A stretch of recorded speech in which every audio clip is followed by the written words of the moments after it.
माँ तो माँ होती है। रुला देने वाली एक हिंदी कहानी। कुछ समय पहले की ही बात लगती है।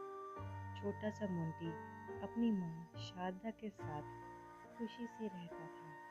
पढ़ाई कंप्लीट होने के बाद मोंटी जॉब के लिए विदेश चला गया और इन्हीं 2 साल में उसने वहीं शादी भी कर ली। आज पूरे 2 साल हो गए मोंटी को विदेश गए हुए। मोंटी की माँ शारदा अपने बेटे मोंटी को याद करते हुए उसके सुख और समृद्धि के लिए भगवान से प्रार्थना करती है। तभी एक फोन आता है।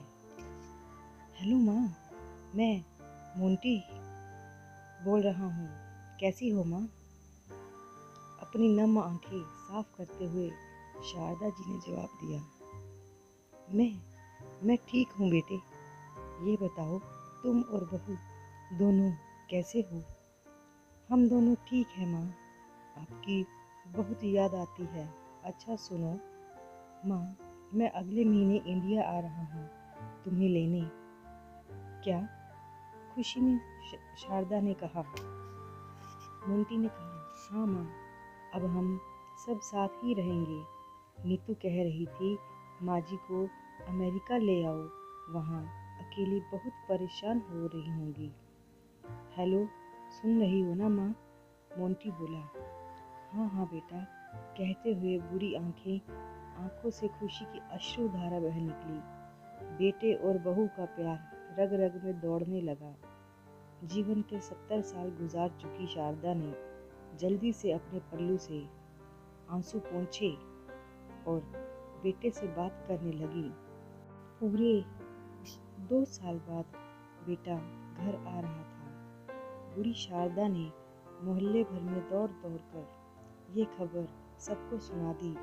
सभी खुश थे कि चलो बुढ़ापा चैन से बेटे और बहू के साथ गुजर जाएगा। मोंटी अकेले आया था। उसने कहा कि माँ, हमें जल्दी ही वापस जाना है, इसीलिए जो भी रुपया पैसा किसी से लेना है वो लेकर रख लो, और तब तक मैं किसी प्रॉपर्टी डीलर से मकान की बात करता हूँ। मकान? माँ ने पूछा। हाँ माँ, अब ये मकान बेचना पड़ेगा, वरना कौन इसकी देखभाल करेगा? हम सब तो अब अमेरिका में ही रहेंगे। बूढ़ी आंखों ने मकान के कोने कोने को ऐसे निहारा जैसे किसी अबूझ बच्चे को सहला रही। आनन फानन और औने पौने दाम में मोंटी ने मकान बेच दिया। शारदा देवी ने वो जरूरी सामान समेटा जिससे उनको बहुत ज़्यादा लगाव था। मोंटी टैक्सी मंगवा चुका था। एयरपोर्ट पहुंचकर मोंटी ने कहा, माँ तुम यहाँ बैठो, मैं अंदर जाकर सामान की जांच और बोर्डिंग और वीज़ा का काम निपटा लेता हूँ। ठीक है बेटे। शारदा देवी वहीं पास की बेंच पर बैठ गई।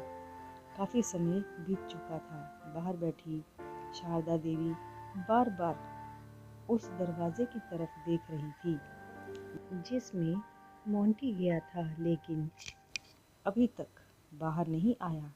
शायद अंदर बहुत भीड़ होगी। ये सोचकर बूढ़ी आंखें फिर से टिकटिकी लगाए देखने लगती। अंधेरा हो चुका था। एयरपोर्ट के बाहर गहमा गहमी कम हो चुकी थी। माँ जी, किसी से मिलना है? एक कर्मचारी ने वृद्धा से पूछा। मेरा बेटा अंदर गया था टिकट लेने, वो मुझे अमेरिका लेकर जा रहा है, सावित्री देवी ने घबराकर कहा। लेकिन अंदर तो कोई पैसेंजर नहीं है। अमेरिका जाने वाली फ्लाइट तो दोपहर में ही चली गई। क्या नाम था आपके बेटे का? कर्मचारी ने सवाल किया। मोंटी। शारदा के चेहरे पर चिंता की लकीरें उभर आई।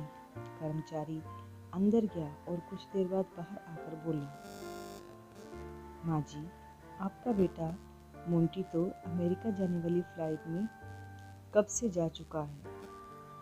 क्या? वृद्धा की आंखों से आंसुओं का सैलाब फूट पड़ा। बूढ़ी माँ का रोम रोम कांप उठा। किसी तरह वापस घर पहुंची जो अब बिक चुका था। रात में घर के बाहर चबूतरे पर ही सो गई। सुबह हुई तो दयालु मकान मालिक ने एक कमरा रहने के लिए दे दिया। पति की पेंशन से घर का किराया और खाने का सामान काम चलने लगा। समय गुजरने लगा। एक दिन मकान मालिक ने वृद्धा से पूछा, माँ जी, क्यों नहीं आप अपने किसी रिश्तेदार के यहाँ चली जाएं? अब आपकी भी तो उम्र हो गई है, अकेली कब तक रह पाएंगी? हाँ, चली तो जाऊं, लेकिन कल को मेरा बेटा आया तो यहाँ फिर कौन उसका ख्याल रखेगा? आंखों से आंसू आने लग गए। किसी ने सच ही कहा है कि माँ तो माँ होती है, जो पेड़ की तरह सूख जाने के बाद भी अपने बच्चों को छांव देने के बारे में सोचती है। सच, माँ तो माँ होती है। फ्रेंड्स, अगर ये कहानी आपको पसंद आई है, please like, share and subscribe my channel.